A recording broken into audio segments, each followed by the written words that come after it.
Should you keep your order fulfillment in-house or should you outsource? Now, obviously, you'd expect me to be quite biased on this. However, we have had a couple of customers who have thought it was the right thing to outsource, and to be quite honest, it just wasn't. So there are some instances where outsourcing is, of course, a great option. It generally costs less because you've not got staff, holidays, the salaries, the national insurance and the pension schemes. You've not got the overheads of the premises and the utilities and all of the other bills and overheads associated with that. And obviously you just pay for the space and the orders that you send out when you're outsourcing, as opposed to having all those constant overheads if you're doing it in-house. However, we have noticed that with very complex and very specific cases, there are some instances when it is actually better to keep it in-house. That generally tends to be when your supply chains are still a little disrupted and or you're in a very the toddler stage of your business. So we would always encourage customers to make sure that they've actually experienced the order fulfillment process themselves before, and they've actually tried and tested and road mapped their business before they outsource it.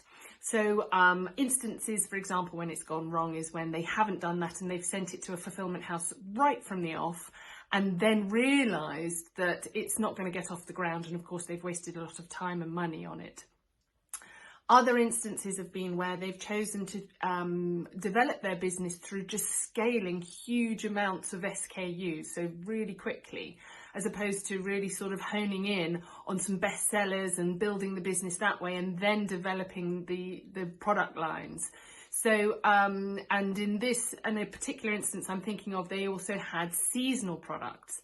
So they had a wide product range and seasonal products, and they ended up with such a huge amount of stock when the seasonal products couldn't be sold in time, that it just really did mean that they were incredibly tied up. All their money and their cash was tied up in all of their stock, and for the number of orders that were going out, it just didn't make sense to outsource. So there are some instances. We've also had some whereby some homemade products, there's some brownies that we froze and kept in a freezer, and the production process just couldn't keep pace with the fulfillment process.